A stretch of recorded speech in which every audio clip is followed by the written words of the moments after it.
¿Por qué fue Cristo tentado en el desierto? Antes de comenzar su ministerio, Jesús fue tentado de una forma poderosa por Satanás en el desierto. ¿Por qué fue tentado? ¿Qué estaba en juego? Cuando Jesucristo fue bautizado por Juan el Bautista, fue lleno del Espíritu de Dios, Mateo 3:16, y Lucas 4:1. Sin duda, lo necesitaba mucho para lo que ocurriría después. Luego de su bautismo, Jesús fue llevado por el Espíritu al desierto, para ser tentado por el diablo, Mateo 4:1. Lo que pasaría en el desierto, probablemente en el desierto de Judea, durante los siguientes 40 días tendría implicaciones eternas. Aparte de su crucifixión, esta fue probablemente la experiencia más crucial en la vida humana de Jesús. Cristo enfrentó a su mayor enemigo, Satanás el diablo, en el momento en que estaba más débil a nivel físico. Pero antes de analizar este encuentro, necesitamos entender por qué fue un evento tan importante, no solo para la vida de Jesús, sino para todo el plan de Dios. ¿Qué estuvo en juego durante esos 40 días en el desierto? El plan de Dios requería de un Salvador. Para comprender la gravedad de esos 40 días, debemos entender una verdad básica: el plan de salvación de Dios requería de un Salvador.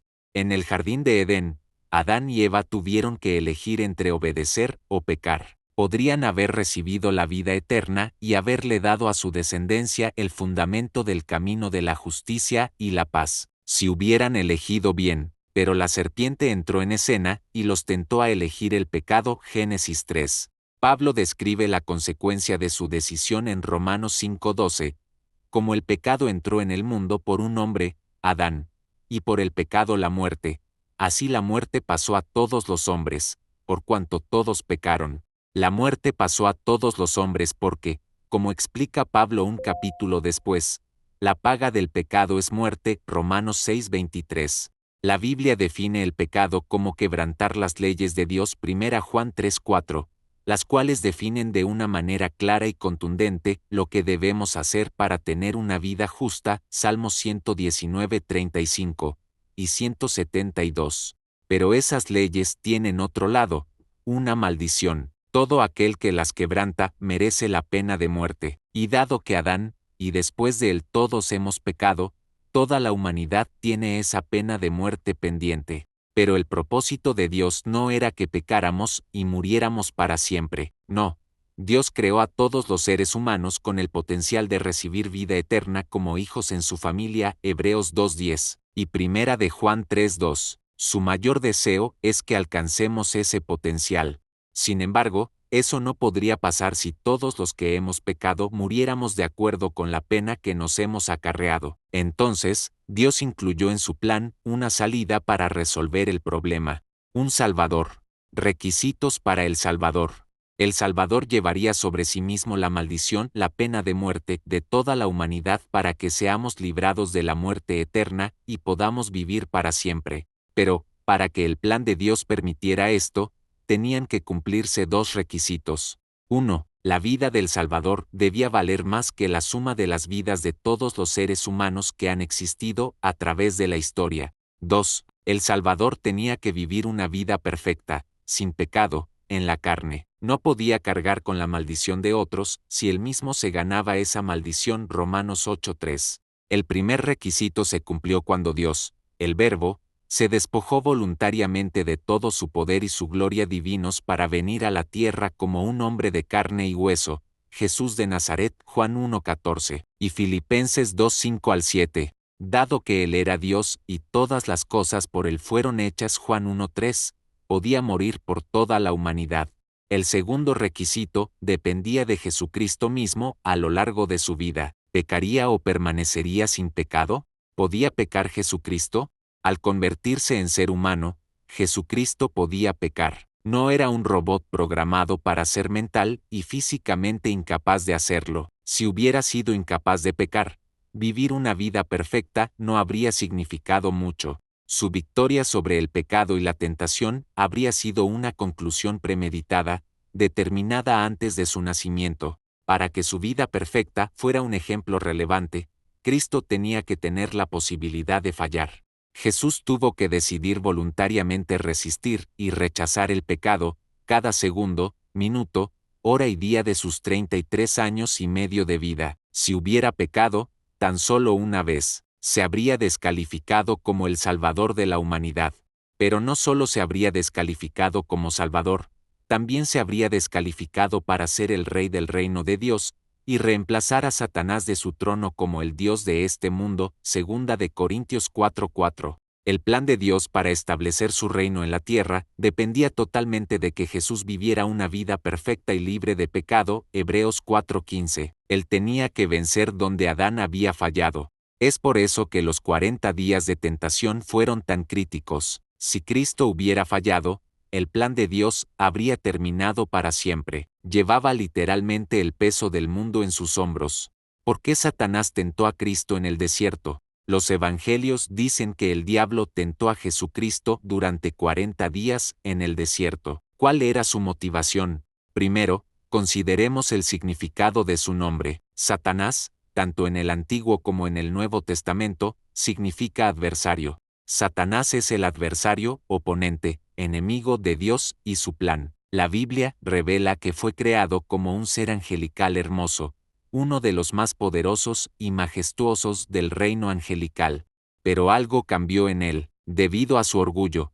La fe que tenía en su Creador se transformó en arrogancia y deseo de poder. Esto lo llevó a liderar una rebelión angelical para tratar de destronar a Dios y coronarse a sí mismo como el Altísimo, Isaías 14:13-14. Este fue el primer intento de Satanás de derrotar a Dios y su plan. Por supuesto, su intento falló miserablemente cuando su creador lo venció con facilidad, Ezequiel 28:16-17, y Lucas 10:18.